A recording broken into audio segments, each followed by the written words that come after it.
அஸ்ஸலாமு அலைக்கும் வரஹ்மத்துல்லாஹி வபரகாத்துஹு. அன்பிற்குரிய இஸ்லாமிய உறவுகளே, தாய்மார்களே, சகோதர சகோதரிகளே, உங்கள் அனைவரும் மீதும் அல்லாஹ்வின் அருளும் அன்பும் என்றென்றும் நின்று நிலவட்டுமாகுக. சாந்தியும் சமாதானமும் ஈரோடு தலைவர் முஹம்மது நபி ஸல்லல்லாஹு அலைஹி வஸல்லம் அவர்கள் மீதும் அவருடைய குடும்பத்தினர்கள், அவர்கள் வெளிவந்த சத்திய தோழர்கள், குறிப்பாக இந்த உம்மத்தினர்கள் அனைவர்கள் மீதும் என்றென்றும் நின்று நிலவட்டுமாக. அன்பானவர்களே, 2025 முடிந்து 2026 என்கிற ஹாப்பி நியூ இயர் அப்படிங்கிற அந்த புது வருடம் துவங்க இருக்கு.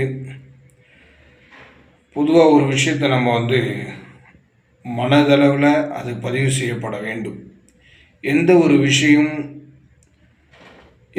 விஷயம் நல்ல செயல்பாடுகளை கொண்டு அது துவங்கப்படுகிறதோ அதனுடைய முடிவும் நன்மையானதாகவே இருக்கும். எதனுடைய ஆரம்பம் முழுக்க தீமையான விஷயங்களை கொண்டு துவங்குமோ அப்போ அதனுடைய முடிவு பற்றி நம்ம சொல்ல வேண்டிய அவசியம் இல்லை. இன்னைக்கு மேற்கத்திய நாடுகளுடைய கலாச்சாரம் நம்மில் அதிகமாக குடிகொண்டு விட்டது என்று சொன்னாலும் பொருந்தும். ஏன்னா நாம் உடுத்தக்கூடிய உடை, இன்னைக்கு நிறைய பெண்கள் உடை அணிகிறாங்க. மானத்தை மறைப்பதற்கு வேண்டிதான் அல்லாஹ் தஆலா ஆடையை நமக்கு கொடுத்து கண்ணியப்படுத்துகிறான். அந்த ஆடைகளை கூட நம்ம என்ன செய்கிறோம், குறையாகவே உடுத்துறோம். அந்த ஆடையில் கூட நம்ம முழுமை பெறலாம்.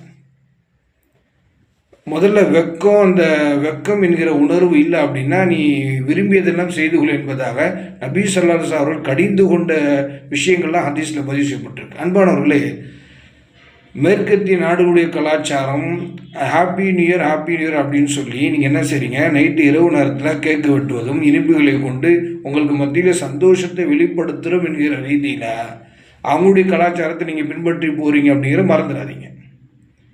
ஏன்னா மந்த ஷப்பா கோமின் கோமின் எவரும் மற்றவருடைய கலாச்சாரத்துக்கு ஒப்பாக செயல்படுவாரோ அவர்களை சார்ந்தவர்கள் என்பதை நபி சொல்லியிருக்கிறாங்க. அல்லாஹ் தஆலா குர்ஆனுடைய ஒரு வசனம் அப்படி சொல்லும், எந்த ஒரு சமுதாயம் தன்னைத்தானே மாற்றிக்கொள்ளவில்லையோ அவர்களை அல்லாஹ் மாற்ற மாட்டான் என்பதாக அல்லாஹ் கூறுகிறான். இப்போ முதல்ல மாற்றம் நம்மிலிருந்து வர வேண்டும். ஹாப்பி நியூ இயர் கொண்டாடலாமா அப்படிங்கிற முதல்ல விளங்கணும். ஏன்னா இதெல்லாம் மேற்கத்திய நாடுகளுடைய ஆங்கிலேயருடைய கலாச்சாரம் என்பதை முதல்ல உணர்ந்து செயல்படுவோம். தீமையான விஷயங்களை விட்டு விலகி இருப்போம். நன்மையான விஷயங்களை செய்து அதன் மூலம் இறை அருள் பெறுவதற்கு அல்லாஹ் அருள் புரியும்.